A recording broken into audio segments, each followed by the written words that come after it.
BJP ನೇತೃತ್ವದಲ್ಲಿ ನಾಟಿ ಕಾರ್ಯ ಮಾಡಿದ್ದೇವೆ. ಮೈಸೂರು ಮಹಾರಾಜರ ಕನಸು. ಮಂಡ್ಯ ಜಿಲ್ಲೆಯ ಜಲಸಂಪತ್ತು, ಸಿರಿ ಸಂಪತ್ತು, ಧಾನ್ಯ ಸಂಪತ್ತು.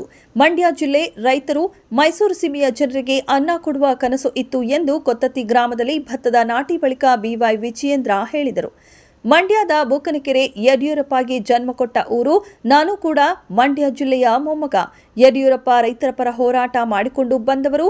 ರೈತರಿಗೆ ಪಂಪ್ಸೆಟ್ ಕೊಟ್ಟ ಏಕೈಕ ನಾಯಕ ಎಂದು ಕಾಂಗ್ರೆಸ್ ವಿರುದ್ಧ ಕಿಡಿಕಾರಿದರು. ರಾಜಾಪುರದ ಉದ್ಯಮಿಯೊಬ್ಬರ ಅಪಹರಣ ಪ್ರಕರಣದ ಪ್ರಮುಖ ಆರೋಪಿ ಮಂಜುಳಾ ರಾಮಗಾನಟ್ಟಿಯನ್ನ ಸಚಿವ ಸತೀಶ್ ಜಾರಕಿಹೊಳಿ ಅವರೇ ಗೋಕಾಕ್ ತಾಲೂಕಿನ ಆರೋಗ್ಯ ರಕ್ಷಾ ಸಮಿತಿಗೆ ವರ್ಷದ ಹಿಂದೆಯೇ ನಾಮನಿರ್ದೇಶನ ಮಾಡಿರುವ ಪತ್ರ ಇದೀಗ ವೈರಲ್ ಆಗಿದೆ.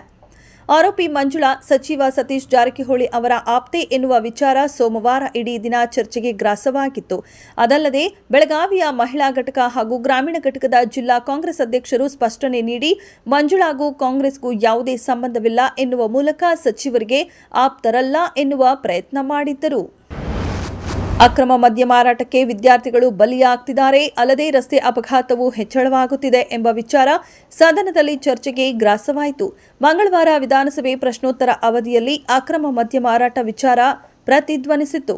ಕಾಂಗ್ರೆಸ್ ಶಾಸಕ ಮಹಾಂತೇಶ್ ಕೌಚಲಗಿ ಈ ವಿಚಾರವನ್ನ ಪ್ರಸ್ತಾಪಿಸಿದರು. ಬೈಲಹೊಂಗಲ ಕ್ಷೇತ್ರದ ಗ್ರಾಮೀಣ ಭಾಗದಲ್ಲಿ ಅಕ್ರಮವಾಗಿ ಮದ್ಯ ಮಾರಾಟ ಮಾಡುತ್ತಿರುವ ಬಗ್ಗೆ ಹಾಗೂ ಇದನ್ನು ತಡೆಗಟ್ಟಲು ಕ್ರಮ ಕೈಗೊಳ್ಳಬೇಕು ಎಂದು ಆಗ್ರಹಿಸಿದರು.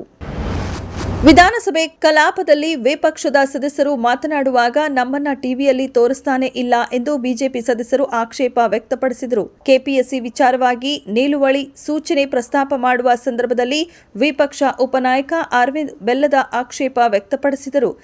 ವಿಪಕ್ಷ ನಾಯಕ ಆರ್ ಅಶೋಕ್ ಇದಕ್ಕೆ ಸಾಥ್ ನೀಡಿದರು. ನಾವು ಮಾತನಾಡುವಾಗ ಕಾರ್ಯಕಲಾಪದ ಲೈವ್ ಟಿವಿಯಲ್ಲಿ ನಮ್ಮನ್ನ ತೋರಿಸೋದೇ ಇಲ್ಲ, ಪ್ರತಿಭಟನೆ ಮಾಡುವಾಗಲೂ ನಮ್ಮನ್ನ ತೋರಿಸಲ್ಲ ಎಂದು ಆರ್ ಅಶೋಕ್ ಅಸಮಾಧಾನ ವ್ಯಕ್ತಪಡಿಸಿದರು. ಇದು ತಾಂತ್ರಿಕ ಸಮಸ್ಯೆ ಅಲ್ಲ, ಬದಲಾಗಿ ಸೂಚನೆ ಕೊಟ್ಟ ಕಾರಣದಿಂದ ಹೀಗಾಗಿದೆ ಎಂದು ಕಿಡಿಕಾರಿದರು.